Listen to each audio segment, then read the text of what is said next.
नमस्कार। Daffodil online classes में एक बार फिर से आप लोगों का स्वागत है। आज हम लोग बात करेंगे भारत का भौगोलिक विभाजन।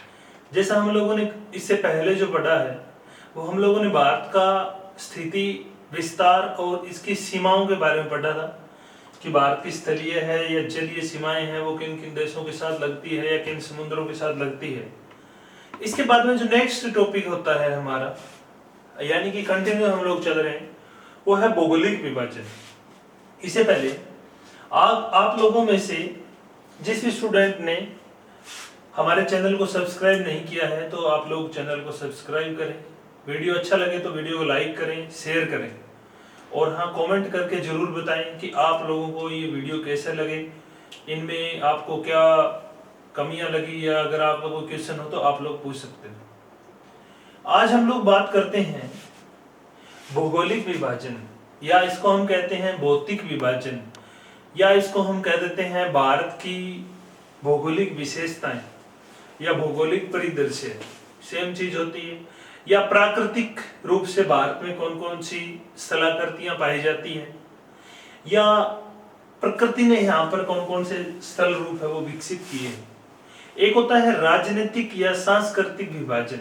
उसमें हम लोग पहले पढ़ चुके हैं कि राजनीतिक रूप से भारत जो है वो 28 राज्यों और 8 केंद्र शासित प्रदेशों में बटा हुआ है। वो भारत की राजनीतिक सीमाएं हैं, वो भारत का राजनीतिक परिदृश्य है या सांस्कृतिक विभाजन है। लेकिन भौगोलिक दृष्टि से हम लोग पढ़ते हैं कि भारत में मुख्य रूप से कौन कौन सी स्थलाकृतियां पाई जाती है, या भौतिक दृष्टि से कौन कौन से स्थल रूप है वो पाए जाते हैं। इसमें हम लोग अगर बात करें तो भारत जो है वो भौतिक दृष्टि से एक विभिन्नताओं वाला देश है। यानी कि प्रकृति में, प्राकृतिक रूप से प्रकृति ने भारत को अनेक भौतिक विशेषताएं दी है। जैसे कि भारत में मैदानों का विस्तार है, मरुस्थलों का भी विस्तार है, पर्वत भी पाए जाते हैं, पठार भी पाए जाते हैं। यानी कि प्राकृतिक या भौतिक रूप से भारत जो है वो अनेक विशेष विषमताओं से भरा हुआ है। तो हम लोग यहाँ पर बात करेंगे कि भारत के किस भाग में मैदानों का विस्तार है, किस भाग में पर्वतों का विस्तार है, कहाँ पठार है, कहाँ पर द्वीप है, कहाँ पर तटीय मैदान है, वो सारी चीजें हम लोग पढ़ेंगे। सबसे पहले हम लोग पढ़ते हैं कि भारत में भौतिक रूप से मुख्यतः 4 प्रकार की स्थलाकृतियां हैं वो पाई जाती है। जैसे कि सबसे पहले पाए जाते हैं मैदान, इसके बाद में होते हैं पठार, इसके बाद में होती है पहाड़ियां, और फिर होते हैं पर्वत। मोटे तौर पे भौतिक रूप से ये 4 स्थलाकृतियां हैं वो पाई जाती हैं। जैसे भारत के कुल क्षेत्रफल में अगर बात करें तो जैसे हमारा कुल क्षेत्रफल है 32,87,263 वर्ग किलोमीटर, तो कुल क्षेत्रफल में लगभग 43%, 43% एरिया के ऊपर मैदानों का विस्तार है। इसके बाद में पठार, जैसे हम लोग बात करें तो देश के लगभग 27% भाग के ऊपर पठारों का विस्तार है। लगभग 26 पॉइंट समथिंग कह सकते हैं, ये 42 पॉइंट समथिंग होता है। पहाड़ियों की अगर हम बात करें तो देश के लगभग 19% भाग के ऊपर पहाड़ियां पाई जाती है लगभग, और पर्वतों की बात करें तो शेष लगभग 11% भाग के ऊपर पर्वत पाए जाते हैं। तो ये जो फिगर है वो थोड़ा बहुत पॉइंटों में ऊपर नीचे होता है, इसलिए मैं लगभग बता रहा हूं। देश के सर्वाधिक भाग के ऊपर मैदानों का विस्तार है। ये क्वेश्चन पूछा गया है, पूछा जा सकता है कि भारत में निम्नलिखित भौतिक विशेषताओं में से सर्वाधिक विस्तार किसका है। यूं आपको पूछा जा सकता है कि निम्न भौतिक विशेषताओं में से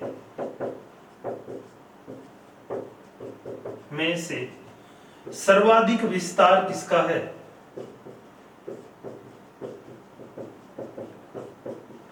ये क्वेश्चन बनता है। तो अगर इस प्रकार का प्रश्न आपको पूछा जाता है तो आपको उत्तर देना है मैदानों का विस्तार है। अगर इसमें से यू क्वेश्चन पूछ ले कि निम्न भौतिक विशेषताओं में से निम्नतम विस्तार किसका है, या न्यूनतम विस्तार किसका है? अगर ये प्रश्न आ जाए तो उत्तर क्या हो जाएगा? पर्वतों का विस्तार है। तो ये चीज आप लोगों को ध्यान में रखनी है कि भौतिक दृष्टि से भारत में सर्वाधिक मैदानों का विस्तार है, सर्वाधिक भाग पर मैदान पाया जाता है। लेकिन अगर हम लोग बात करें निम्नतम भाग के ऊपर पर्वतों का विस्तार है। अब थोड़ा सा मैं यहां पर बता देता हूं कि इनमें फर्क क्या होता है, कि मैदान में, पठार में, पहाड़ी में, पर्वत में क्या फर्क होता है। तो इस दृष्टि से अगर हम लोग बात करें तो आपको ध्यान में रखना है कि जो मैदान होते हैं ये समुद्र तल से कम ऊंचे और समतल क्षेत्र होते हैं, यानी कि इनकी जो ऊंचाई होती है सागर तली से वो कम होती है और ये समतल क्षेत्र होते हैं। इस प्रकार की जो स्थलाकृति होती है जिनकी समुद्र तली से ऊंचाई कम हो और लगभग जो क्षेत्र है वो अगर समतल है तो उस भाग को हम लोग मैदान कहते हैं। हालांकि कई जगह अपवाद स्वरूप अधिक ऊंचाई पर भी मैदानों का विस्तार होता है, लेकिन मुख्यतः जो मैदान होते हैं वो सागर तली से कम ऊंचाई पर और ऊपर से समतल होते हैं। तो मैदानों की विशेषताएं होती है। पठारों की अगर हम बात करें तो पठारों में वैसे तो इसकी भी अलग अलग डेफिनेशंस होती है, लेकिन मुख्य रूप से अगर हम बात करें तो ऐसा माना जाता है कि अगर 600 मीटर से अधिक ऊंचा स्थलखंड है और उसके दोनों डाल खड़े हैं और उसका ऊपरी भाग अगर समतल है तो उसको हम लोग पठार कहते हैं। जैसे ये कोई स्थलाकृति है, यानी कि पठार के दोनों किनारे जो है वो खड़े होते हैं और इसका शीर्ष जो होता है ये सपाट होता है और किनारे इसके खड़े होते हैं। इस प्रकार की स्थलाकृति को जो है वो हम लोग पठार बोलते हैं। पठारों की जो ऊंचाई औसतन होती है समुद्र तली से वो लगभग 600 मीटर से ज्यादा होती है। हालांकि कई जगह पठार है वो 4-5 हजार मीटर से भी ज्यादा ऊंचाई पर पाए जाते हैं। जैसे भारत के उत्तर में तिब्बत का पठार है, लगभग 4,500 मीटर ऊंचा पठारी भाग है। तो कई जगह पर ऊंचाई ज्यादा भी होती है, लेकिन हम लोग अगर थोड़ा औसत सा निकाले तो 600 मीटर से अधिक ऊंचे ऐसे स्थलखंड या ऐसे प्राकृतिक प्रदेश जिनके किनारे खड़े ढाल वाले और जिनका शीर्ष समतल होता है उसको हम लोग कहते हैं पठार। इसके बाद में होती है पहाड़ी और पर्वत। अब पहाड़ी जिसके किनारे ढाल वाले और जिसका शीर्ष नुकीला हो, इस प्रकार की स्थलाकृति जिसके किनारे ढाल वाले हो, खड़े ना हो और जिसका शीर्ष नुकीला हो, उस प्रकार की स्थलाकृति को हम क्या कहते हैं? पहाड़ी कहते हैं। इसके बाद में होता है पर्वत। कि पर्वत में और पहाड़ी में क्या फर्क होता है? तो यहां पर यह चीज आपको ध्यान में रखनी है कि जैसे अगर ऊंचाई ज्यादा है, अब किनारे तो इसके भी ढाल वाले होते हैं, शीर्ष इसका भी नुकीला है, लेकिन इसमें फर्क क्या होता है कि पहाड़ी की ऊंचाई कम होती है और पर्वत की ऊंचाई ज्यादा होती है।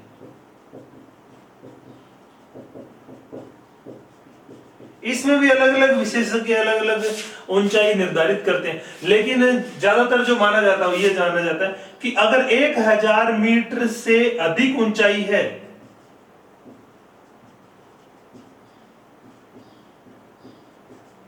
तो वो है पर्वत। अगर 1000 मीटर से कम है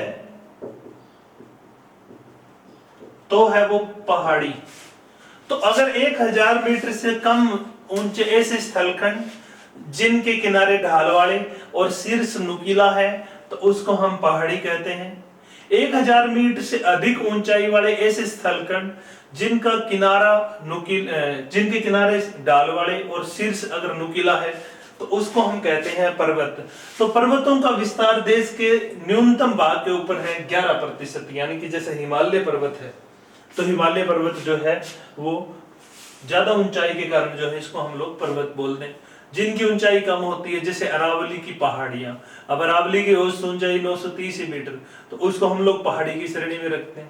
पहले ही अरावली भी एक बहुत विशाल पर्वत था, लेकिन अपरदन और अपक्षय की क्रियाओं के कारण अरावली की जो ऊंचाई है वो कटाव के कारण कम हो गई, इसलिए अरावली को हम लोग पहाड़ी में शामिल करते हैं। लेकिन हिमालय क्या है? एक पर्वत है।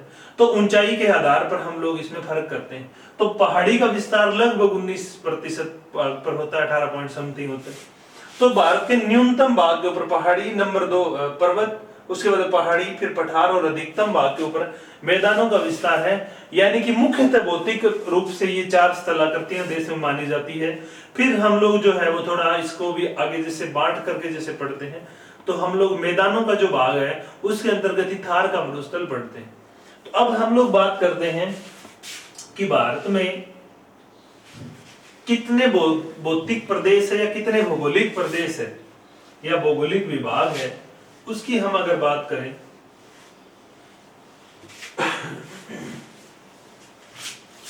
तो अब हम लोग देखते हैं कि भारत को पढ़ने के लिए या भारत के अध्ययन के लिए हम लोग इसके कितने भौगोलिक विभाग करते हैं। तो अब हम लोग बात करेंगे भारत के भौतिक प्रदेशों की।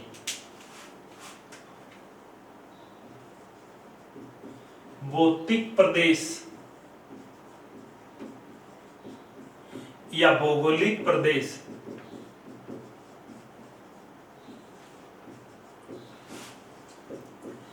भारत के भौतिक प्रदेश या भारत के भौगोलिक प्रदेश। अब हम लोग भौगोलिक प्रदेशों की बात करें तो आप लोगों को यह ध्यान में रखना है कि भौगोलिक प्रदेश जो है वो अलग अलग किताबों में अलग अलग दिए मिलते हैं। कई जगह आपको भारत के 4 ही भौतिक प्रदेश मिलते हैं। जहां पे 4 होते हैं उसमें थार के मरुस्थल को मैदान के साथ और तटीय जो मैदान है इनको और द्वीपों को इकट्ठा दिखा दिया जाता है। कई जगह भौगोलिक प्रदेश 5 दिए मिलेंगे, उसमें द्वीपों को जो है वो इकट्ठा दिखा दिया जाता है तटीय मैदानों के साथ, या कई जो है वो प्रायद्वीपीय पठार के साथ दिखा देते हैं तटीय मैदानों को, तो इसलिए वो 5 कर देती है। कई किताबों में 5 मिलेंगे, कई किताबों में 6 मिलेंगे, कईयों में हम आपको 4 मिलेंगे। लेकिन यहाँ पर हम लोग भारत के भौतिक या भौगोलिक प्रदेश 6 पढ़ते हैं कि भारत को भौतिक दृष्टि से 6 भागों में बांटा जाता है। इसमें सबसे पहले नंबर 1 जो भौतिक प्रदेश होता है वो है उत्तरी पर्वतीय क्षेत्र।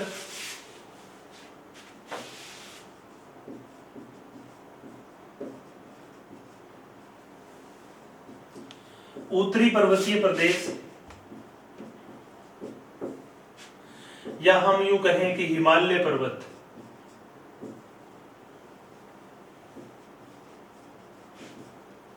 दूसरा जो भौतिक प्रदेश है भारत का उसके बारे में हम बात करें तो वो है उत्तरी विशाल मैदान।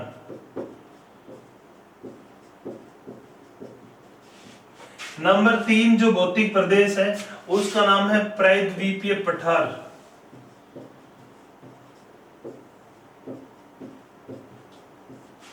नंबर 4 जो भौतिक प्रदेश है वो है थार का मरुस्थल।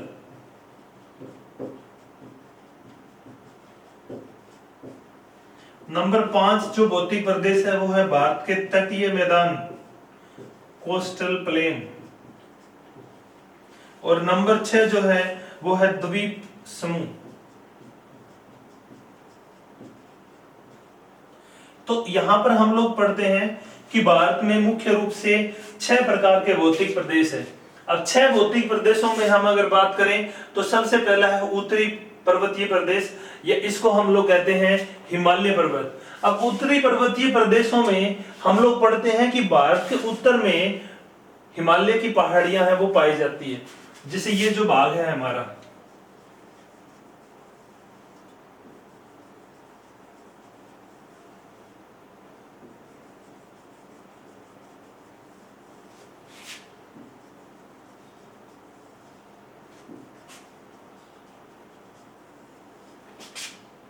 ये हिमालय का पर्वतीय प्रदेश है।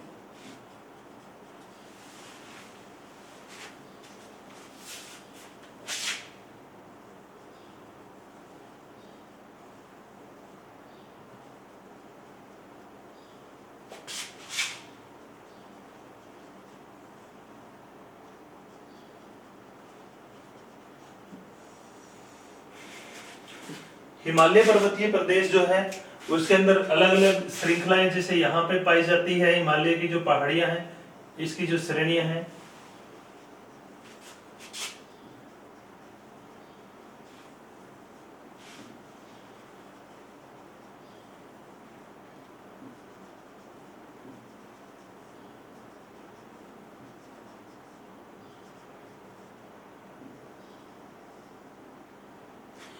तो ये जो प्रदेश है ये है नंबर 1 भौतिक प्रदेश, यानी कि इसको हम कहते हैं हिमालय पर्वतीय प्रदेश। इस प्रकार से यह है आपका नंबर 1। नंबर 2 जो भौतिक प्रदेश है जिसकी हम बात करें वह उत्तरी विशाल मैदान। अब उत्तरी मैदान की अगर सीमा की हम लोग बात करें तो जैसे ये यहां तक का जो क्षेत्र है ये तो हिमालय हो गया। इसके बाद में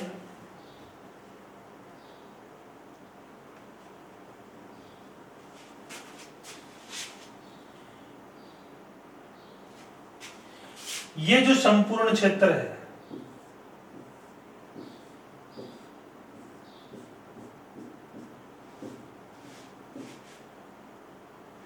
ये है नंबर 2 भौतिक प्रदेश। इसको हम बोलते हैं उत्तरी विशाल मैदान या उत्तरी मैदानी क्षेत्र या गंगा ब्रह्मपुत्र और सतलुज नदियों का मैदानी क्षेत्र, नंबर 2 भौतिक प्रदेश। अब नंबर 3 है प्रायद्वीपीय पठार। अब पठार की हम अगर बात करें कि प्रायद्वीपीय जो पठार है इसकी अगर हम बात करें तो इसका जो विस्तार है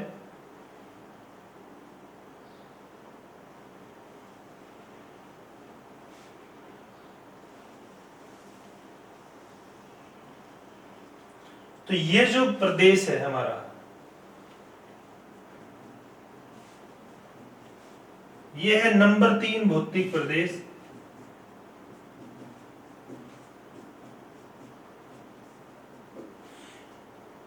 यह है प्रायद्वीप का पठार।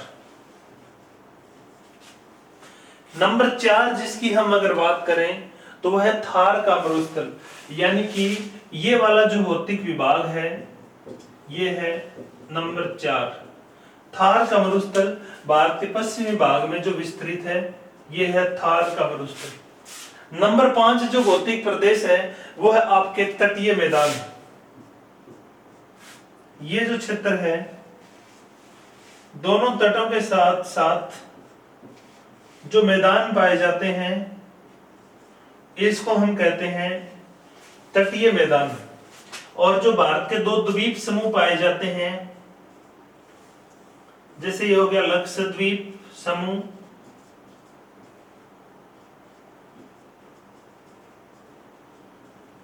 और जैसे यहां पर हो गया अंडमान एवं निकोबार द्वीप समूह।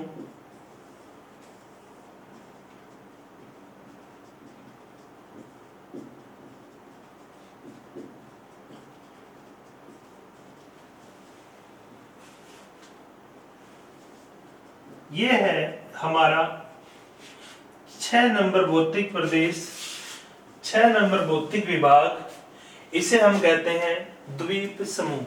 तो इस प्रकार से भारत को हम लोग जो है वो भौतिक दृष्टि से या भौगोलिक दृष्टि से 6 भागों में बांटते हैं, यानी कि भारत के 6 भौतिक प्रदेश हैं या 6 भौगोलिक विभाग है। नंबर 1 उत्तरी जो भाग है ये है उत्तरी पर्वतीय क्षेत्र या इसको हम कहते हैं हिमालय प्रदेश। नंबर 2 है उत्तरी विशाल मैदान। नंबर 3 है प्रायद्वीप का पठार। नंबर 4 है मरुस्थल, थार का मरुस्थल। नंबर 5 है तटीय मैदान और नंबर 6 है द्वीप समूह या लक्षद्वीप। तो हम लोग इस प्रकार से ये 6 भौतिक विभाग जो है वो भारत के मानते हैं। इसका अगर आप लोग स्क्रीनशॉट लेना चाहो तो ले सकते हो। ये मानचित्र जो है वो भारत के भौतिक प्रदेशों का है। इसके बाद में ये तो बात होगी भौतिक विभागों की। हमारे जो 6 भौतिक विभाग हैं वो किस प्रकार से बढ़ते हैं या इसका हम लोग डिटेल में बात करेंगे। हिमालय की बात करेंगे, मैदान की बात करेंगे, पठार की बात करेंगे, द्वीपों की बात करेंगे, तटीय मैदानों की बात करेंगे और थार का मरुस्थल भी आप लोग पढ़ोगे। तो यहाँ पर अब एक चीज जो इंपॉर्टेंट है वो ये है कि इन मैदानों में से या इन जो प्रदेश है इनमें से क्वेश्चन पूछा जाता है कि निम्नलिखित में से कौन सा भौतिक प्रदेश या कौन सा भौतिक विभाग किसका भाग रहा है। उसकी अगर हम लोग बात करें तो आप लोगों को इसमें थोड़ा सा जैसे ध्यान देना है कि इनमें से कौन सा भौतिक विभाग किसका भाग रहा है। तो आप लोग ध्यान में रखना कि ये जो सारे के सारे भौतिक प्रदेश है इनमें से कुछ भागों के क्वेश्चन पूछे जाते हैं। जैसे पूछा जाता है कि प्रायद्वीप का पठार निम्नलिखित में से किस प्राकृतिक प्रदेश का भाग रहा है। या जैसे पूछा जाता है कि हिमालय पर्वत जो है वो किसका भाग रहा है, या जैसे उत्तरी विशाल मैदान की उत्पत्ति किस प्रकार हुई है, या जैसे थार का मरुस्थल है ये किसका भाग रहा है। तो इस प्रकार के प्रश्न है वो पूछे जाते हैं। तो इसमें आपको ध्यान में रखना है कि उत्तरी पर्वतीय प्रदेश या हिमालय जो पर्वत है इसकी उत्पत्ति में जिस भी प्राकृतिक या ऐतिहासिक स्थिति का योगदान है या इसकी उत्पत्ति किसके कारण हुई है, तो वह है 33 सागर। 33 सागर उत्तरी विशाल मैदान की उत्पत्ति के लिए भी 33 सागर ही जिम्मेवार है। 33 सागर और गंगा, ब्रह्मपुत्र और उनकी सहायक नदियां। तो इसको भी हम लोग कह सकते हैं कि 33 सागर की तली में जब मोड़ पड़ा तो एक भाग ऊपर उठ गया, ऊपर उठा हुआ जो भाग था वो तो हिमालय बन गया, और एक भाग नीचे धसक गया, एक बहुत गहरी खाई का या हम कहें गर्त का निर्माण हो गया। ये जो गर्त थी वो भी 33 सागर की जब तली में मोड़ पड़ा, जैसे यानी कि कोई भी जैसे मोड़दार चीज होती है या किसी भी तली के ऊपर, जैसे या 33 सागर की तली थी, इसके ऊपर जब प्लेटों का दबाव पड़ा तो एक भाग ऊपर उठा हुआ जो भाग था वो हिमालय का लाया और एक भाग नीचे धसक गया। ये जो नीचे धसका हुआ भाग था यानी कि ये ऊपर उठ गया, ये तो हिमालय बन गया, और इसका जो नीचे भाग धसका, इस भाग को फिर हिमालय और पठार से निकलने वाली नदियों ने क्या कर दिया कि धीरे धीरे इस खाई को भरा, यानी कि नदियों ने अपने अवसादों से या गाद ला करके इसको भरना शुरू कर दिया। और इसके भरने से क्या हुआ कि इसमें परतदार चट्टानों का जमा हो गया और धीरे धीरे ये जो क्षेत्र था वो एक मैदान में बदल गया। तो इस गर्त को या खाई को गंगा, ब्रह्मपुत्र और इनकी सिंधु जैसी इनकी सहायक नदियों ने भर करके और अवसादी चट्टानों से एक विशाल मैदान का रूप दे दिया। इसे हम कहते हैं उत्तरी विशाल मैदान। तो इसकी उत्पत्ति में भी किसका योगदान रहा है? 33 सागर का योगदान रहा है। अब रही बात प्रायद्वीपीय पठार की, तो हम लोगों ने ये चीज पढ़ी थी कि प्रायद्वीपीय पठार जो है वो गोंडवाना लैंड का भाग रहा है। ये प्राचीन गोंडवाना लैंड का ही खंड था। यहां तक का जो भारत है ये भारत है अलग था, जिसको हम प्रायद्वीपीय भारत बोलते हैं। ये गोंडवाना लैंड के साथ यानी कि अफ्रीका के साथ जुड़ा हुआ था। ये बाद में टूट करके जैसे उत्तर की ओर खिसका, तो इसी को हम लोग कहते हैं भारतीय प्लेट। भारतीय प्लेट फिर उत्तरी भाग में स्थित यूरेशिया प्लेट से टकराई तो 33 समुद्र की तली में मोड़ पड़ गया और उसके कारण एक वलित पर्वत का और एक मैदान का निर्माण हुआ। तो ये गोंडवाना लैंड का भाग था। थार का मरुस्थल जो है ये भी 33 सागर का भाग माना जाता है। अब तटीय जो मैदान है ये इस प्रायद्वीपीय पठार के नदियों द्वारा, इसके प्रदन और पक्ष द्वारा निर्मित हुए हैं। और द्वीपों की उत्पत्ति के बारे में हम लोग पढ़ेंगे कि लक्षद्वीप जो है ये तो मूंगा या परवाल जीवों द्वारा बने हैं, और अंडमान निकोबार की जो उत्पत्ति है वो अराकान योमा पर्वत के जलमग्न होने से हुई है। तो इनकी उत्पत्ति के बारे में हम लोग परवाल जीव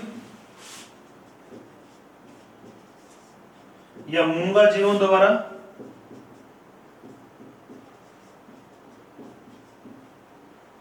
और इसकी उत्पत्ति हम लोग पढ़ते हैं अराकान योमा द्वारा।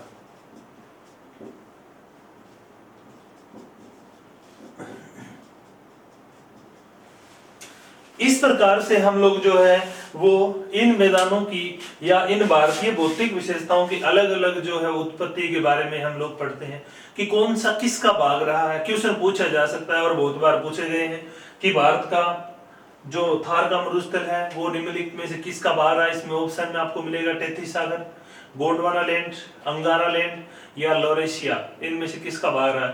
तो ये 33 सागर का भाग रहा है। या उत्तरी विशाल मैदान किसका भाग रहा है, या लक्षद्वीप की उत्पत्ति है वो किनके कारण हुई है, या अंडमान निकोबार की उत्पत्ति किसके कारण हुई है।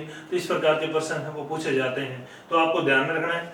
वैसे हम लोगों ने जब पहला टॉपिक किया था स्थल मंडल, तो उसके अंदर मैंने आपको डिटेल में बताया था कि 33 सागर, गोंडवाना लैंड यानी कि वेगनर का महाद्वीपीय विस्थापन सिद्धांत, किस प्रकार से महाद्वीप बने, किस प्रकार से महासागर बने, और फिर महाद्वीप बने तो किस प्रकार से भारत उससे टूट करके अलग हुआ, और फिर किस प्रकार से भारत के सभी भौगोलिक स्थलाकृतियों का निर्माण हुआ।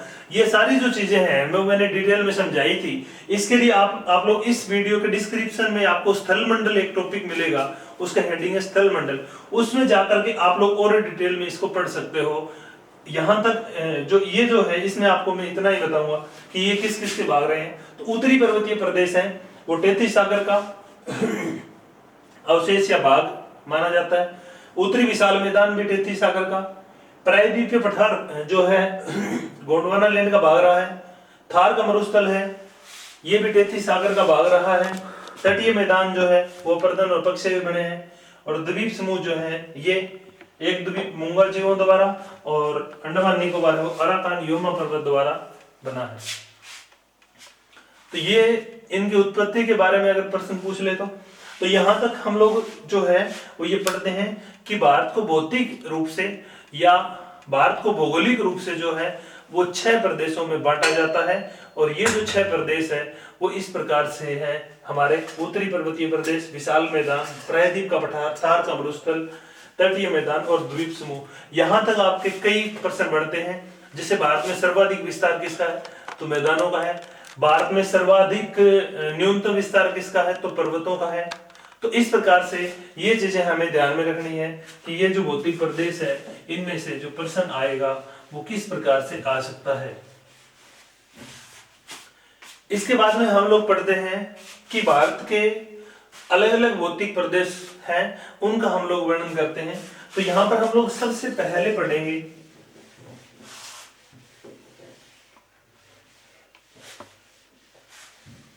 उत्तरी पर्वतीय प्रदेश या हिमालय पर्वत के बारे में कि जो हिमालय पर्वत है इसकी क्या क्या विशेषताएं हैं या हिमालय पर्वत की उत्पत्ति किस प्रकार से हुई है इस बारे में हम लोग बात करेंगे। तो सबसे पहले हम लोग हिमालय पर्वत को विस्तार पूर्वक पढ़ते हैं। अब हिमालय पर्वत की सबसे पहले इसके विस्तार में पढ़ते हैं तो बात आती है उत्पत्ति की। इसके बारे में मैं आपको बता ही चुका हूं कि हिमालय पर्वत की जो उत्पत्ति है वो टेथिस नामक सागर की तली में विलीन पड़ने से हुई है। यानी कि इसकी उत्पत्ति जो है वो टेथिस सागर की तली में मोड़ या वलन पड़ने से हुई है।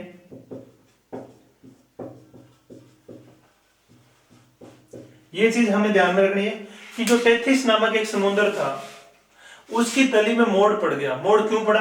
2 प्लेटें आपस में टकराई थी। ये भी आपको ध्यान रखना है कि किन प्लेटों के टकराने से टेथिस सागर की तली में विलीन पड़ा। तो एक तो थी भारतीय प्लेट और दूसरी थी यूरेशिया प्लेट। भारतीय प्लेट जैसे कि ये कोई भारत की प्लेट है और ये जैसे यूरेशिया की प्लेट है।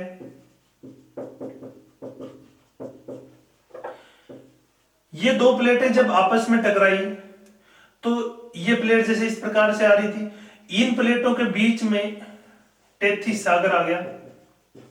अब टेथिस सागर जो था उस समुद्र की तली क्या थी, दोनों ओर से दबाव पड़ने के कारण, यूरेशिया और भारतीय प्लेटों के दबाव पड़ने के कारण जो है तली के अंदर मोड़ पड़ गया या फोल्ड पड़ गया या विलीन पड़ गया। उसके कारण क्या हुआ कि एक भाग तो ऊपर उठ गया और एक भाग नीचे दसक गया।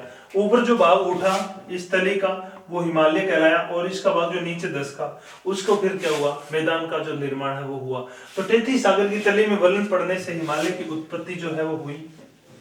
इसके बाद में विलीन या मोड़ पड़ने से हुई तो इसको हम लोग क्या मानते हैं कि हिमालय जो है वो एक मोड़दार पर्वत है या एक वलित पर्वत है। हिमालय वलित या मोड़दार पर्वत है और यह है नवीन वलित पर्वत है। यानी कि इसके बारे में प्रश्न पूछा जाता है कि हिमालय किस प्रकार का पर्वत है। तो हिमालय की विशेषता क्या है कि यह नवीन वलित पर्वत है या नवीन मोड़दार पर्वत है। जैसे अरावली की विशेषता के बारे में हम लोग पढ़ते हैं तो अरावली प्राचीन वलित पर्वत है यानी कि प्राचीन मोड़दार पर्वत है।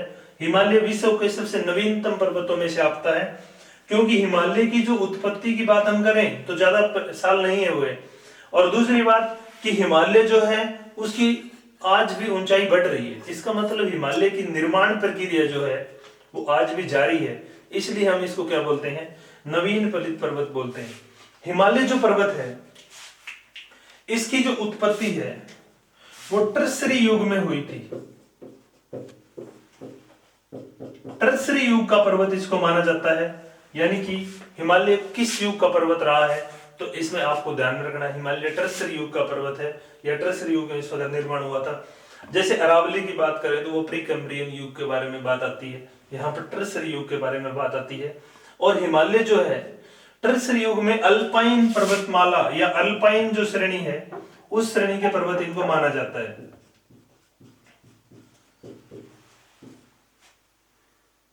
अल्पाइन श्रेणी का पर्वत है ये, जैसे हिमालय है, एटलस पर्वत है, आल्प्स पर्वत है, ये सारे के सारे अल्पाइन श्रेणी के पर्वत माने जाते हैं। ये सारे के सारे यानी कि हर महाद्वीप में नवीन वलित पर्वत इस प्रकार के पाए जाते हैं। जैसे अफ्रीका महाद्वीप में एटलस पर्वत है, या यूरोप महाद्वीप में आल्प्स पर्वत है, या उत्तरी अमेरिका में रॉकी नवीन वलित पर्वत है, दक्षिण अमेरिका में एंडीज नवीन वलित पर्वत है, या ऑस्ट्रेलिया में जो है वो है ग्रेट डिवाइडिंग रेंज एक नवीन वलित पर्वत है। तो हर महाद्वीप में इस प्रकार के नवीन वलित पर्वत पाए जाते हैं और हर महाद्वीप में प्राचीन वलित पर्वत भी पाए जाते हैं। जैसे भारत में है अरावली प्राचीन वलित पर्वत है, उत्तर अमेरिका में अपलेशियन एक प्राचीन वलित पर्वत है, या यूरोप में यूराल एक प्राचीन वलित पर्वत है। तो इस प्रकार से प्राचीन वलित पर्वत और नवीन वलित पर्वतों के बारे में आपको ध्यान में रखना है। तो हिमालय एक नवीन वलित या मोड़दार पर्वत है, टर्सरी युग में इसका निर्माण हुआ था, अल्पाइन श्रेणी का पर्वत ये कहलाता है। अब एक चीज और जो आपको ध्यान में रखनी है कि हिमालय की जो औसत ऊंचाई है वो 6000 मीटर से भी ज्यादा है। और ऊंचाई ज्यादा होने के कारण क्या है कि हिमालय जो है इसकी बहुत सारी चोटियां बर्फ से ढकी रहती है। तो जो इस दृष्टि से अगर हम बात करें तो हिमालय जो है वो विश्व का सर्वोच्च पर्वत है, या हम यूं कहें कि विश्व का सबसे ऊंचा पर्वत है। ये विश्व का ऊंचाई की दृष्टि से ये सबसे ऊंचा पर्वत है। विश्व का सबसे लंबे पर्वतों की अगर हम बात करें तो वह एंडीज। विश्व का सबसे ऊंचा पर्वत तो है हिमालय, विश्व का सबसे लंबा पर्वत अगर हम पढ़ें तो सबसे लंबा पर्वत है एंडीज। एंडीज की जो लंबाई है वो 7200 किलोमीटर है, विश्व का सबसे लंबा। दूसरा लंबा पर्वत है रॉकी, रॉकीज भी कह देते हैं, 6000 किलोमीटर। तो विश्व के सबसे लंबे पर्वतों में तो एंडीज और रॉकीज का नाम आता है। विश्व के ऊंचे पर्वतों में सबसे पहले हिमालय का नाम आता है और नंबर 2 है एंडीज पर्वत। विश्व का दूसरा सबसे ऊंचा पर्वत है एंडीज और सबसे ऊंचा पर्वत है हिमालय। तो हिमालय ऊंचा पर्वत है और दुनिया की सर्वोच्च चोटियां जो है वो हिमालय में ही पाई जाती है। इसके बाद में हम लोग पढ़ते हैं हिमालय पर्वत जो है इसकी और विशेषताओं के बारे में हम लोग बात करें तो हिमालय जो पर्वत है इसकी जो लंबाई है वो यहां पर सिंधु नदी जैसे आती है, इस प्रकार से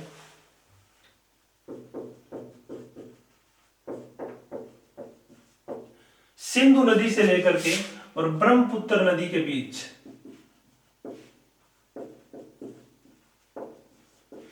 सिंधु नदी से ब्रह्मपुत्र नदियों के बीच इसकी जो लंबाई है वो है 2400 किलोमीटर, कई जगह 2500 किलोमीटर भी दी मिलती है।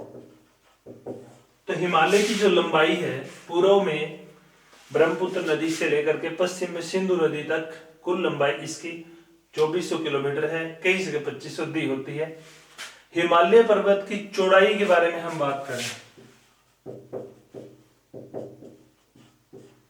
ये पूर्व में इसकी चौड़ाई कम है लगभग 150 किलोमीटर, लेकिन पश्चिम में इसकी चौड़ाई ज्यादा है लगभग 500 किलोमीटर।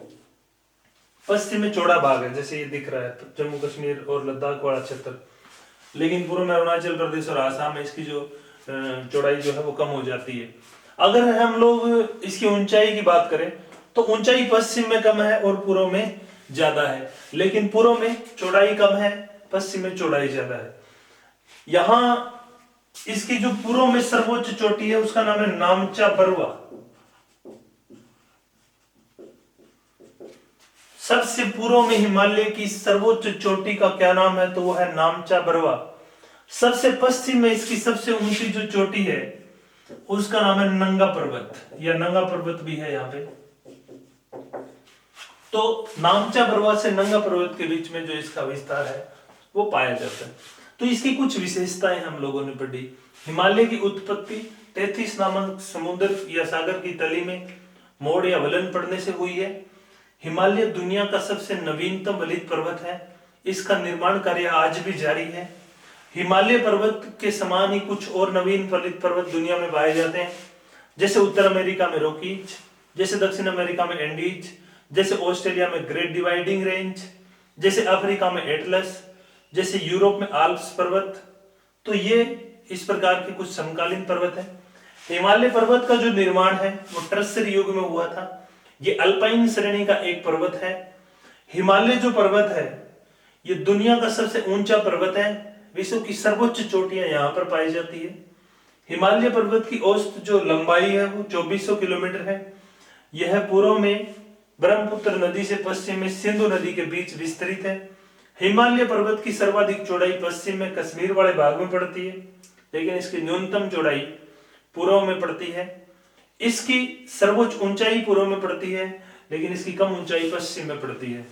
ये इसकी कुछ सामान्य विशेषताओं की बात होगी।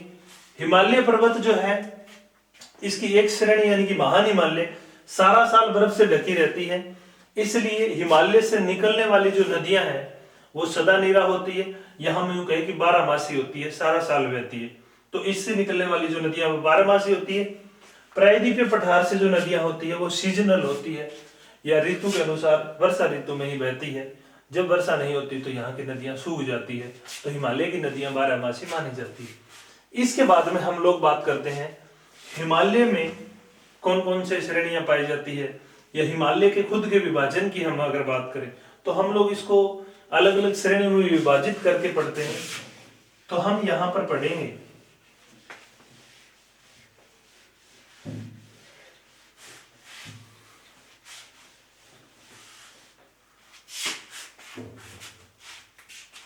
हिमालय पर्वत जो है इसकी हम लोग 3 भाग करके पढ़ते हैं। जैसे एक तो है ट्रांस हिमालय, ट्रांस हिमालय या इसको परा हिमालय भी कह देते हैं, ट्रांस या परा हिमालय। दूसरा है हिमालय या मुख्य हिमालय जो श्रेणी है इसको हम कहते हैं। और तीसरा है उत्तरी पूर्वी पहाड़ियां, उत्तरी पूर्वी पहाड़ियां यानी कि भारत के जो उत्तर पूर्व के राज्य है, नॉर्थ ईस्ट स्टेट्स जिनको हम बोलते हैं, यहाँ पे अलग अलग राज्यों में अलग अलग पहाड़ियां पाई जाती है। जैसे नागालैंड में नागा पहाड़ियां, मिजोरम में मिजो पहाड़ियां है, या मणिपुर में मणिपुरी पहाड़ियां हैं। इस प्रकार से मेघालय में गारो खासी और जयंतियां हैं जो कि प्रायद्वीपीय पठार का भाग है। तो ये अलग अलग पहाड़ियां उत्तर पूर्वी भारत में यहाँ पर पाई जाती है। यहां से लेकर के यहां तक ये जो हिमालय है ये मुख्य हिमालय है, ये ट्रांस हिमालय का भाग है। यानी कि इसके उत्तर में एक भाग है ट्रांस हिमालय, परा हिमालय, हिमालय की मुख्य श्रेणी के उस पार एक और हिमालय की श्रेणी है ट्रांस या परा।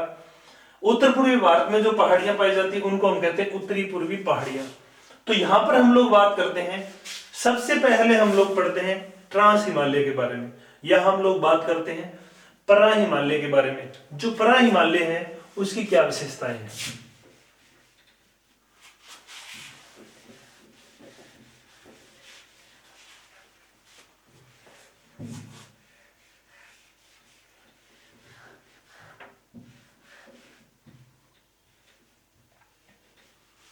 तो हम लोग यहां पर पढ़ेंगे कि ट्रांस हिमालय या हिमालय का जो इसका पहला भाग है ट्रांस या परा हिमालय,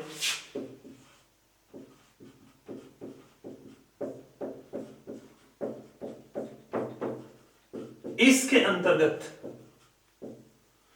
ट्रांस या परा हिमालय के अंतर्गत मुख्यतः 3 श्रेणियां पाई जाती है। अब 3 श्रेणियां कौन कौन सी पाई जाती है, एक जो श्रेणी है इसकी,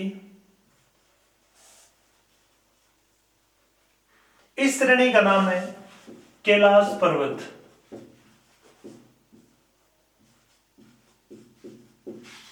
इसकी जो दूसरी श्रेणी है,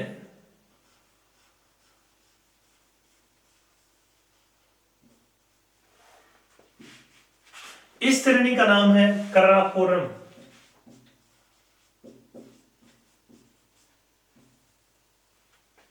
इसकी जो तीसरी श्रेणी है, इस श्रेणी का नाम है लद्दाख।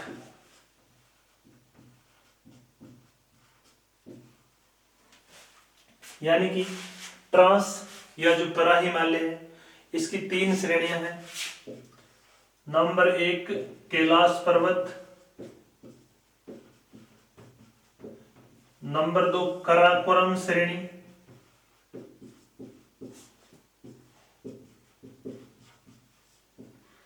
और नंबर 3 इसमें है आपका लद्दाख श्रेणी।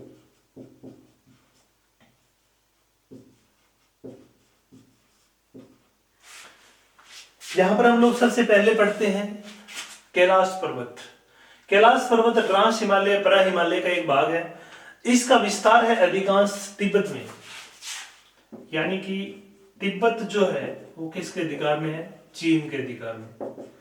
तो इसका विस्तार कहां पड़ता है? चीन या तिब्बत में। कैलाश पर्वत जो है, इसकी अगर हम लोग विशेषताओं की बात करें तो कैलाश पर्वत में यहां पर एक झील है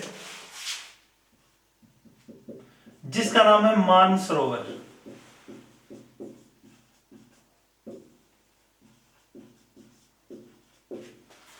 मानसरोवर झील, कैलाश मानसरोवर जो झील है, इस झील के इर्द गिर्द से 3 नदियां निकलती है।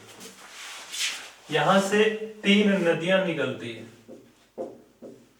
जैसे नंबर 1 है सिंधु नदी, नंबर 2 है सतलुज नदी, और नंबर 3 है ब्रह्मपुत्र नदी। तो यहां से 3 नदियों का उद्गम होता है। इस प्रकार से कैलाश पर्वत में मानसरोवर झील के पास से 3 नदियों का उद्गम होता है।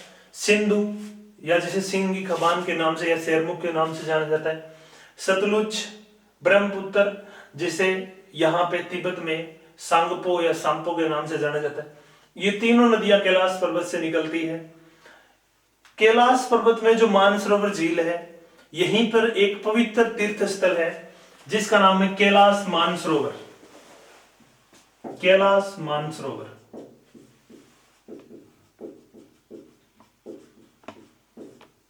तीर्थ स्थल भी यही है। तो कैलाश मानसरोवर के लिए यात्री जाते हैं तिब्बत में या चीन में, और कैलाश मानसरोवर यात्रा के लिए 2 रास्ते जाते हैं। ये बड़ी दुर्गम यात्रा होती है। इसका काफी रास्ता जो है वो पैदल होता है, काफी रास्ता जो है वो व्हीकल में होता है। इसके लिए एक रास्ता तो जाता है उत्तराखंड से होकर के, इसका जो लिपुलेख दर्रा है उससे होकर के एक रास्ता जाता है। एक रास्ता जो थोड़ा आसान है वो जाता है सिक्किम में नाथुला दर्रे से होकर के। यहां से जो रास्ता जाता है, यहाँ से जो रास्ता जाता है, उसके लिए चीन से परमिशन लेनी पड़ती है। उसके बाद में कैलाश मानसरोवर जो है वो यात्रा जा सकते हैं। तो कैलाश मानसरोवर जो तीर्थ स्थल है वो कहाँ है? वो कैलाश पर्वत में है। कैलाश पर्वत कहाँ पड़ता है? ये तिब्बत में पड़ता है। और यहीं पर हमारा एक तीर्थ स्थल है जो कि बहुत प्रसिद्ध तीर्थ स्थल माना जाता है, जिसे हम कैलाश मानसरोवर कहते हैं। और इसके लिए एक रास्ता उत्तराखंड में और एक रास्ता जो वो सिक्किम में जो है नाथुला दर्रा से होकर के जाता है। तो ये तो बात होगी कैलाश पर्वत की। कहाँ है इसका विस्तार? इसका विस्तार है तिब्बत में। इसके बाद में नेक्स्ट जो श्रेणी है ट्रांस हिमालय की, उस श्रेणी का नाम है कराकोरम श्रेणी। अब कराकोरम जो श्रेणी है वो भारत के बहुत, हम यूं कहें कि भारत के सबसे उत्तर में विस्तृत है। भारत के सर्वाधिक उत्तर में जो विस्तृत श्रेणी है उस श्रेणी का नाम है कराकोरम श्रेणी। कराकोरम जो श्रेणी है, इस श्रेणी की अगर हम लोग विशेषताओं की बात करें कि कराकोरम श्रेणी की क्या क्या विशेषताएं हैं, तो इसकी प्रमुख विशेषताएं जो पढ़ेंगे हम लोग,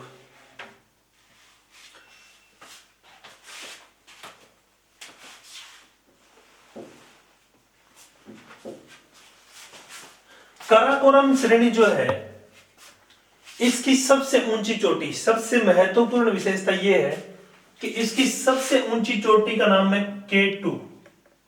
K2 का पूरा नाम भी पूछा जा सकता है भाई, माउंट गॉडविन ऑस्टिन। इसकी ऊंचाई 8,611 metre. K2 mount Godwin Austin 8,611 metre Karakoram श्रेणी की सबसे ऊंची चोटी है।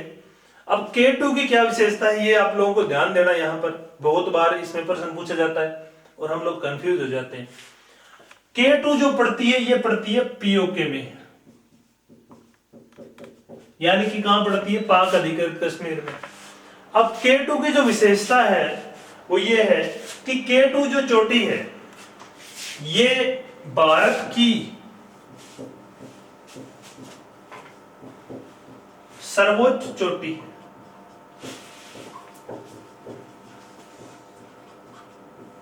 K2 की क्या विशेषता है कि K2 भारत की सर्वोच्च चोटी है।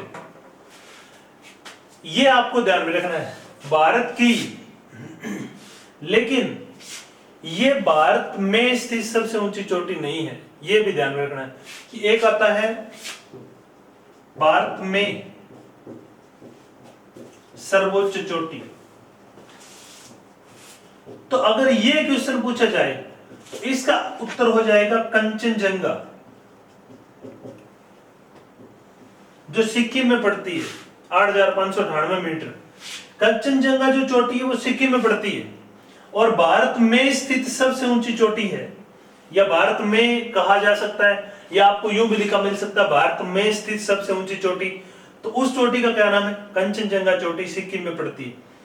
अब यहां पे फर्क क्या है इन दोनों में, यानी कि कंचनजंगा में और K2 में फर्क क्या है, ये चीज ध्यान में आप लोग रखोगे कि K2 जो चोटी है इसकी ये विशेषता है कि ये भारत की सर्वोच्च चोटी है। अब भारत की क्यों है, क्योंकि ये जो भाग है POK ये भारत का भाग है, लेकिन कब्जे किसने कर रखा है, पाकिस्तान ने कर रखा है। तो हम लोग इसको भारत का भाग तो दिखाते हैं, लेकिन ये भारत में नहीं है। आज की बात करें वर्तमान की, तो ये भारत में नहीं है, किसके पास है, पाकिस्तान के पास है, कब्जा है, लेकिन भाग किसका है, हमारा। तो भारत का भाग है, इसलिए भारत की सर्वोच्च चोटी कौन है, K2 है। लेकिन भारत में नहीं है, इसलिए भारत में स्थित सर्वोच्च चोटी कौन सी आएगी, कंचनजंगा आएगी। तो आपको इस क्वेश्चन की लैंग्वेज समझनी पड़ेगी कि प्रश्न आपको किस प्रकार से पूछ सकता है। अगर आपको यूं पूछता है कि भारत की सर्वोच्च चोटी, तो K2 आपको उत्तर देना माउंट गॉडविन ऑस्टिन 8,611 मीटर, जो पाक अधिकृत कश्मीर में स्थित है और काराकोरम श्रेणी में पड़ती है। अगर यूं पूछ ले कि भारत में स्थित सर्वोच्च चोटी, या आजाद भारत में, इस प्रकार से भी क्वेश्चन पूछा गया है, तो अगर ये क्वेश्चन पूछ लेता है कि भारत में स्थित सर्वोच्च चोटी, तो वो कंचनजंगा सिक्किम में पड़ती है, महान हिमालय का भाग है। तो इसका अंतर आपको ध्यान रखना है कि भारत की सर्वोच्च चोटी और भारत में सर्वोच्च जो चोटी है वो इस प्रकार से फर्क है। तो काराकोरम श्रेणी की सबसे ऊंची चोटी का नाम है K2, जो कि POK पाक अधिकृत कश्मीर में पड़ती है।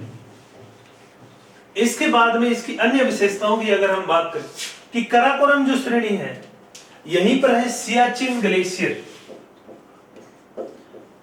सियाचिन ग्लेशियर या सियाचिन हिमनद कहते हैं इसको। सियाचिन जो ग्लेशियर है, विश्व प्रसिद्ध ग्लेशियर है सियाचिन, वो भी यहीं पड़ता है और यहीं पर है कारगिल का युद्ध क्षेत्र।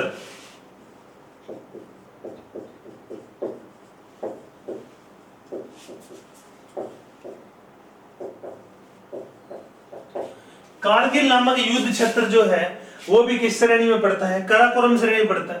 कारगिल जो युद्ध क्षेत्र वो विश्व का सबसे ऊंचा युद्ध स्थल है, इसलिए जाना जाता है। विश्व का सबसे ऊंचा युद्ध स्थल कौन है, कारगिल है। और कहां पड़ता है, काराकोरम श्रेणी में पड़ता है। कारगिल की युद्ध जो लड़ा गया था 1999-2000 में, तो वो भी क्या है, वो काराकोरम श्रेणी में पड़ता है।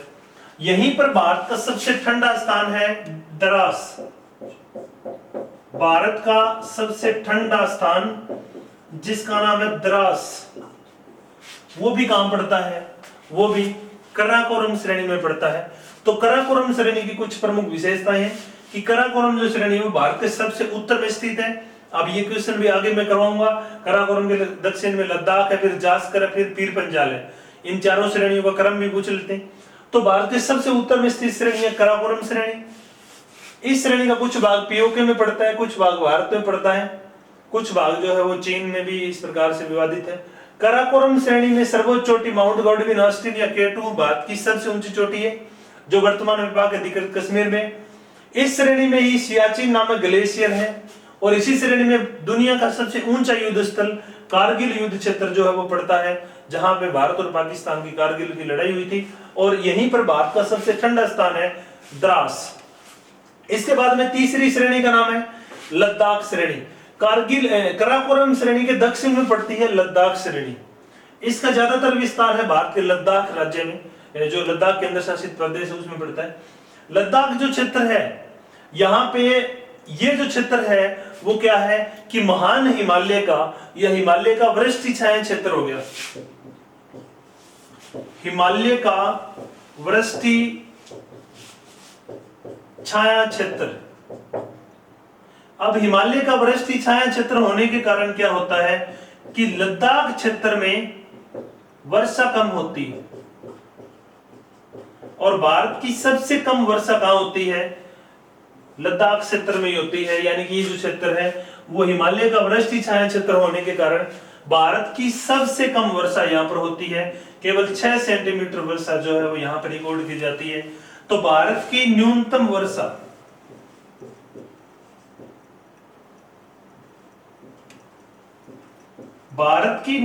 वर्षा जो है वो कहां होती है? वो होती है लद्दाख क्षेत्र में। क्यों होती है? क्योंकि ये वृष्टि छाया क्षेत्र है हिमालय का। जैसे अरावली का वृष्टि छाया क्षेत्र है, थार का मरुस्थल, और इसमें सबसे कम वर्षा राजस्थान में जैसे होती है, आगे जैसलमेर की ओर जाते हैं तो 8 सेंटीमीटर तक रह जाती है। इसी प्रकार से हिमालय का छाया क्षेत्र होने के कारण लद्दाख क्षेत्र में भारत की न्यूनतम वर्षा होती है, और भारत की सर्वाधिक वर्षा होती है यहाँ पे मेघालय में मौसिनराम में। क्योंकि ये पहाड़ियों के बीच स्थित क्षेत्र है, तो मेघालय में चेरापूंजी के निकट मौसिनराम नामक स्थान के ऊपर भारत की अधिकतम वर्षा होती है, और लद्दाख क्षेत्र में भारत की न्यूनतम वर्षा होती है मात्र 6 सेंटीमीटर, और वहां पर लगभग 1200 सेंटीमीटर। ये जो क्षेत्र है लद्दाख, ये भारत का एक शीत मरुस्थल है। क्योंकि वर्षा कम होती है इसलिए क्या है, ये एक शीत मरुस्थल है। तो लद्दाख एक शीत मरुस्थल है क्योंकि वर्षा यहाँ पर कम होती है। तो कराकोरम श्रेणी के दक्षिण में पड़ता है लद्दाख। तो यहां तक आज हम लोगों ने पढ़ा। मैं दोबारा रिपीट कर देता हूं, भारत का भौतिक या भौगोलिक विभाजन जो है वो लगभग जितनी भी वैकेंसियां होती है उनके अंदर ये टॉपिक लगता है। तो आप लोगों को ये अच्छे से पढ़ना है। भारत का भौतिक या भौगोलिक विभाजन की दृष्टि से हम लोग पढ़ते हैं कि भारत में मुख्यतः 4 प्रकार की भौतिक स्थलाकृतियां पाई जाती है। जैसे भारत के सर्वाधिक 43% भाग पर मैदानों का विस्तार है। इसके बाद भारत के 27% भाग पर पठार पाए जाते हैं। भारत के 19% भाग पर पहाड़ियां पाई जाती है। भारत के 11% न्यूनतम भाग के ऊपर पर्वतों का विस्तार है। भारत को हम भौगोलिक दृष्टि से 6 भौतिक प्रदेशों में बांट करके अध्ययन करते हैं। जैसे नंबर 1 है हिमालय पर्वतीय प्रदेश, नंबर 2 उत्तरी विशाल मैदान, नंबर 3 है प्रायद्वीप का पठार, नंबर 4 थार का मरुस्थल, नंबर 5 तटीय मैदान, और नंबर 6 है द्वीप समूह। नंबर 1 भौतिक प्रदेश है भारत का उत्तरी पर्वतीय क्षेत्र है हिमालय पर्वत। हिमालय पर्वत की उत्पत्ति के बारे में हम लोगों ने पढ़ा कि 33 नामक समुद्र की तली में वलन पड़ने से हिमालय की उत्पत्ति हुई थी। हिमालय दुनिया का नवीनतम वलित या मोड़दार पर्वत है। हिमालय विश्व का सबसे ऊंचा पर्वत है। हिमालय पर्वत की जो लंबाई है वो लगभग 2400 किलोमीटर है। हिमालय पर्वत पूर्व में सबसे कम चौड़ा है तो पश्चिम में सर्वाधिक चौड़ा है, लेकिन इसकी ऊंचाई पूर्व में ज्यादा है, पश्चिम में कम है। हिमालय की 3 श्रेणियों को अलग अलग हम लोग पढ़ते हैं। जैसे एक है इसका ट्रांस हिमालय का भाग, एक इसका है मुख्य हिमालय, और एक है उत्तर पूर्वी पहाड़ियां। ट्रांस हिमालय जो है इसकी 3 श्रेणियां पाई जाती है, कैलाश पर्वत, कराकोरम श्रेणी और लद्दाख श्रेणी। कैलाश पर्वत पड़ता है तिब्बत में। कैलाश पर्वत में एक झील है मानसरोवर झील, और मानसरोवर झील के इर्द गिर्द से 3 नदियां निकलती है, सिंधु नदी, सतलुज नदी और ब्रह्मपुत्र नदी। यहीं पर भारत का एक तीर्थ स्थल है कैलाश मानसरोवर नामक तीर्थ स्थल, जहां पर लोग जो है वो यात्रा के लिए जाते हैं। दूसरा जो है वो कराकोरम श्रेणी, भारत के सबसे उत्तर में जो स्थित श्रेणी है कराकोरम। काराकोरम की सर्वोच्च चोटी है K2 माउंट गॉडविन ऑस्टिन, जो कि भारत की सर्वोच्च चोटी है, लेकिन पाक अधिकृत कश्मीर में पड़ती है। यहीं पर है सियाचिन ग्लेशियर, और यहीं पर कारगिल नामक सबसे ऊंचा, विश्व का सबसे ऊंचा युद्ध क्षेत्र, और यहीं पर है भारत का सबसे ठंडा स्थान द्रास। इसके बाद लद्दाख जो श्रेणी है वो काराकोरम श्रेणी के दक्षिण में पड़ती है। ये क्षेत्र हिमालय का वृष्टि छाया क्षेत्र होने के कारण भारत की न्यूनतम वर्षा यहाँ पर होती है, और ये भारत का ठंडा मरुस्थल है। तो आज हम लोग इतना ही पढ़ेंगे। कल के पोर्शन में हम लोग पढ़ेंगे हिमालय के अन्य भाग, यानी कि मुख्य हिमालय, महान हिमालय, मध्य हिमालय, शिवालिक के बारे में और अन्य के बारे में। तो आज के लिए इतना ही। अगर आपको वीडियो अच्छा लगे तो इसको लाइक करें, शेयर करें, और कमेंट करके मेरे को जरूर बताएं कि इसमें आपको जो है वो समझ में आया, या इसमें कौन कौन से क्वेश्चन अगर आपके मन में है तो आप लोग पूछ सकते हो। आज के लिए इतना ही, धन्यवाद।